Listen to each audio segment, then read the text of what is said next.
বাংলা নাচ সাহিত্যের দ্বিতীয় ধারা হল গোপীচন্দ্রের গান। এই গোপীচন্দ্রের গান কাব্যটি মোট 5টি খণ্ডে বিভক্ত। জন্মখণ্ড, বুঝানখণ্ড, পণ্ডিতখণ্ড, মুণ্ডনখণ্ড এবং সন্ন্যাসখণ্ড। প্রত্যেক খণ্ড বিভিন্ন পালার সমবায়ে গঠিত। এই 5টি খণ্ড মোট 30টি পালার সমবায়ে গঠিত। আমাদের আজকের নিবেদন জন্মখণ্ড। গোপীচন্দ্রের গানের জন্মখণ্ড মানিকচন্দ্র রাজা, অভিশাপ, বজ্রতৃষ্ণা, যমযুদ্ধ, গোপীচন্দ্র এই 5টি পালা নিয়ে গঠিত। জন্মখণ্ডের কাহিনী এইরূপ। বাংলাদেশে মানিকচন্দ্র নামে একজন ধার্মিক রাজা ছিলেন। মানিকচন্দ্র ধার্মিক হলেও স্বভাবে ছিলেন ইন্দ্রিয়পরায়ণ ব্যক্তি। বাড়িতে 9 বুড়ি পত্নী থাকা সত্ত্বেও অতি সুন্দরী সাধ্বী ময়না ও দেবপুরের 5 কন্যাকে তিনি বিবাহ করেন। পত্নীবহুল সংসারে নিত্য কন্দল সহ্য করে কোনো ক্রমে 12 বছর সংসার জীবন অতিক্রম করলেও ক্রমশ পরিস্থিতি ঘোরালো হয়ে পড়ে। নিতান্ত বেগতিক পরিস্থিতি দেখে মানিকচন্দ্র উক্ত কন্দল থেকে রক্ষা পাওয়ার আশায় বর্ষীয় স্ত্রী ময়নামতিকে পৃথক করে ফেরুসানগরে বাসস্থান নির্মাণ করে আলাদা করে দিলেন। মানিকচন্দ্র ইন্দ্রিয়পরায়ণ হলেও প্রজাহিতৈষী রাজা ছিলেন। তার সুশাসনে সুখের অন্ত ছিল না। প্রত্যেক প্রজা হালে 1.5 বুড়ি কড়ি খাজনা দিত এবং বিপুল সমৃদ্ধির মধ্যে দিন কাটাত। কিন্তু প্রজাদের সে সুখের দিন অল্পেই ফুরিয়ে যায়। দক্ষিণ দেশ থেকে এক বাঙাল এসে রাজার দেওয়ান নিযুক্ত হয়ে প্রজাদের 1.5 বুড়ি খাজনা বাড়িয়ে 15 গণ্ডা করে দিলেন। এই অতিরিক্ত খাজনার কারণে প্রজারা দুর্দশাগ্রস্ত হয়ে পড়েন। চাষিকে হালের গরু, লাঙল, জোয়াল, ফাল, সৌদাগরকে তার বাণিজ্যের তড়ি, ফকির দরবেশকে ঝোলা, কাঁথা প্রভৃতি নিত্য প্রয়োজনীয় দ্রব্যাদি বিক্রি করে সে অতিরিক্ত খাজনা মেটাতে হলো। সাধারণ নিঃস্ব মানুষ যাদের কিছু সহায় সম্বল নেই তারাও এর উত্তাপ থেকে রেহাই পেল না। খাজনার দায়ে দুধের শিশুও বিক্রয় হয়ে গেল। মানিকচন্দ্র রাজার বাঙাল দেওয়ানের এই অতিরিক্ত খাজনার অত্যাচারে অতিষ্ঠ সর্বসাধারণ মহৎ বা প্রধানের বাড়িতে উপস্থিত হলেন। মহৎ সকলের কথা শুনে মহাদেবের সঙ্গে পরামর্শ করে স্থির করলেন সকলে মিলে নদীর তীরে উপস্থিত হয়ে ধর্ম পূজা করে অভিশাপ দেবেন। মহৎ বা প্রধানের পরামর্শ অনুসারে তখন সকলে ধুমধাম সহকারে ধর্ম নিরঞ্জনের পুজো করে তাকে সন্তুষ্ট করে রাজার পরময় হর্ষের বর প্রার্থনা করে নিলেন। ধর্ম নিরঞ্জনের কৃপায় রাজার পরমায়ু 18 বছর থেকে কমে 6 মাস হয়ে গেল। বিধাতা মানিকচন্দ্র রাজার আয়ু ফুরিয়ে এসেছে জেনে গোদাজমকে দিয়ে মানিকচন্দ্র রাজার তলব চিঠি পাঠালেন। গোদাজম যথারীতি সময়ে মানিকচন্দ্র রাজার শিয়রে গিয়ে উপস্থিত হলেন। ফেরুসানগরে ময়না তখন ধ্যানে গোদাজমের অভিপ্রায় জানতে পেরে ভয় পেয়ে শিউরে উঠলেন।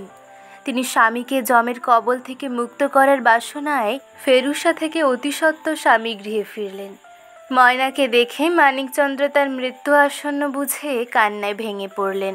ময়না রাজার মনে সাহস জুগিয়ে তাকে সিদ্ধ জ্ঞান দিয়ে অমর করতে চাইলেন।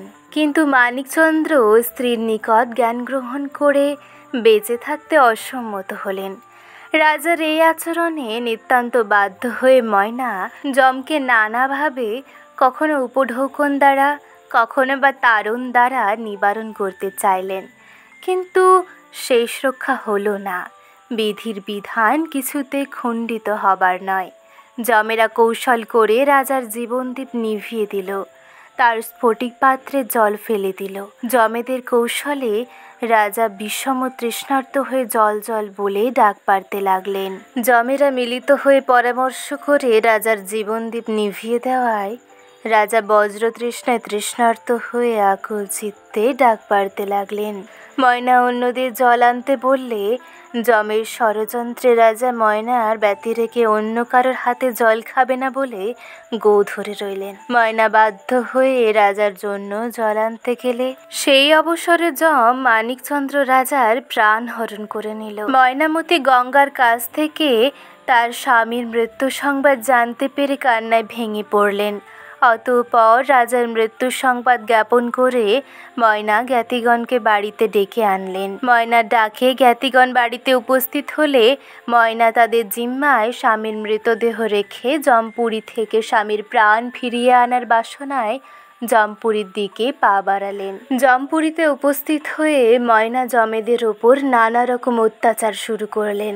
কোনো রকমে হাত ছাড়িয়ে গোদা জম নিস্তার পেল। শেষে ময়নামতির গুরু শিব গোরক্ষনাথের মধ্যস্থতায় বিধাতার রাজ্যে জীবের যাতায়াতের নিয়ম ঠিক রাখার কারণে জমেদের সঙ্গে ময়নামতির একটি আপোষ রফা হলো। গুরু শিব গোরক্ষনাথ ময়নাকে বুঝিয়ে সুঝিয়ে পুত্রবর দিয়ে কোনো রকমে বাগে আনলেন। শিবের কথা মতো ময়নার গর্ভে সন্তানের আবির্ভাব হলে ময়না মানিকচন্দ্রের সব সৎকারের অনুমতি দিলেন। চুল্লি সাজানো হলো। ময়নামতি শবের পাশে অনলে উপবেশন করলেন, কিন্তু অনল তার কেশাগ্র স্পর্শ করতে পারল না। স্বামীর অন্ত্যেষ্টিক্রিয়া সম্পাদনের পর ময়না এক সন্তান প্রসব করলেন। এই সন্তানই গোপীচন্দ্র। পুত্র সন্তানের জন্ম দেওয়ার পর ময়না পাত্র হেমাইকে দিয়ে সোনাদাইকে ডেকে পাঠালেন। দায়ে এসে পাত্রের নাড়ি ছেদ করল। তারপর যথাবিহিত নিয়ম মেনে পুত্রের জাতক সংস্কার, কুটুম্ব ভোজন, নামকরণ, বিদ্যাচর্চা সব সম্পন্ন হলো। ময়না গোপীচন্দ্রকে নিয়ে যখন বাড়ি ফিরছিলেন তখন পথিমধ্যে এক শিশু কুড়িয়ে পান। ময়না তার নাম দেন খেতুয়া। ময়না খেতুয়া ও গোপীচন্দ্র উভয়কে পুত্রবৎ পালন করেছিলেন। যাই হোক, গোপীচন্দ্রের যখন 7 বছর বয়স, ময়না তখন তার বিবাহ দেওয়ার বাসনায় পাত্রী খোঁজা শুরু করলেন। হরিশ্চন্দ্র রাজার কন্যা অদুনার সঙ্গে গোপীচন্দ্রের বিবাহ হলো।